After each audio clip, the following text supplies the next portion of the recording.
Poštovani građani grada Bečeja, sveštenici pravoslavne i katoličke crkve, narodni prvaci, dame i gospodo, braćo i sestre, neka je čast i slava građanima i gradu Bečeju što od 200 godišnjici Velikog rata otkrivaju spomenik najuvoljenijem srpskom kralju Petru I. Karađorđeviću oslobodiocu. Kad već ima spomenik u Parizu, na Jelisejskim poljima, nedaleko Trijumfalne kapije, neka ga ima i u svojoj zemlji, u Bačkoj i u Bečeju.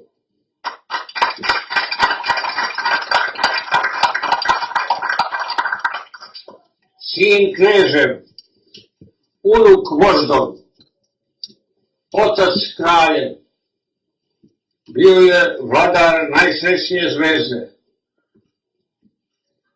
Po rečima Jovana Dučića, po herojstvu i po božnosti bio je poslednji naš vladar koji je nalikovao vladarima iz dinastije Nemanjić. Čim je došao na presto, doneo je slobodni ustav, a potom po svom trošku podigao zadužbinu na Oplencu, najuspeliju grobnu crkvu na svetu.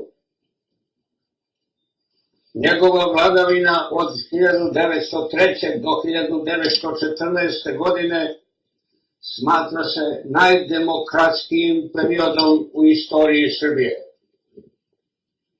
Kralj je upravljao, nije vladao. Sa svojim ministrima razgovarao je sa prstom na ustavu. Zakon o štampi koji je doneo imao je samo jedan član. Štampa u Srbiji je slobodna. Taj član je važio i za svo umetničko stvaralaštvo. Rečeno je da se u Beogradu govorilo slobodnije nego u parlamentu Kraljevine Belgije, najslavnijem u Evropi, čiji je ustav umnogome prekopirao. Rodio se i pošao u školu u Beogradu, potom prešao u Ženevu, a iz Ženeve u Pariz, gde je u Saint Barbu i Saint Cyr učio vojne nauke. Jedno vreme je živeo u Parizu, baveći se slikarstvom i fotografijom. Po završetku oficirske škole u Mecu, kao oficir legije stranaca, borio se u francusko-pruskom ratu i bio zarobljen, da bi se potom umešao i u događaje oko Pariške komune. Kada je 1875. godine izbio ustanak u Bosni i Hercegovini, sa svojim četama pohitao je u Bosansku krajinu, gde je pod imenom Petra Mrkonjića četovao i za tu borbu potrošio svo svoje nasleđe. 40 godina proveo je u izgnanstvu, bežeći od stranih potera i domaćih atentatora.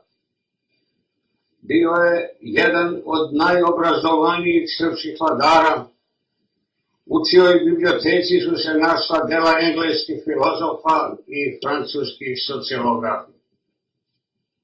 Preveo je i napisao predgovor za knjigu Johna Stuarta Milla o slobodi i tako iz izgnanstva najavljivao slobodu Srbiji i svom narodu.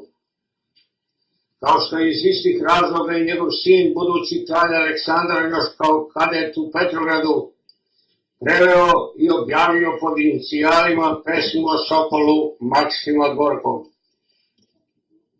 U Švajcarskoj je kralj Petar slovio kao najveći Evropljanin i zamišljao Srbiju kao Švajcarsku. Bio je istinski vernik i pravoslavac, ali je kao pravi evropejac bio i verski tolerantan i nacionalno trpeljiv. Kad se danas govori o monarhiji i kraljevini Srbiji, poneko spomene kako bi nacionalne manjine bile protiv. To nikad nismo čuli od nekog pripadnika nacionalnih manjina. Naprotiv, uvereni smo da bi one rađe živele u kraljevini nego u Republici Srbije. Kralj Petar je voleo Šeboj, pa je jednom prilikom zatražio da se taj cvet posadi u Dvorskoj bašti. Skupština je prihvatila njegovu molbu s tim da se suma data za seme Šeboja odbije od njegove civilne liste. Lazar Paču je nejednom odbio da mu da novaca na zajam. Govorio je: ja i Pašić smo veliki prijatelji, samo što je on veliki monarhista, a ja sam republikanac. Pred vojskom je nosio krst i mač, a u rovu se borio zajedno s vojnicima. Prešao je albansku Golgotu, a njegov podvig u najslavnijoj srpskoj epopeji opevali su najveći evropski pesnici. D'Annunzio je ispevao pesmu Srbija, a Edmund Rostand pesmu Četiri vola kralja Petra. Umro je u Beogradu u gvozdenom vojničkom krevetu. Slava kralju Petru I. Karađorđeviću, živeo kralj, živela Srbija.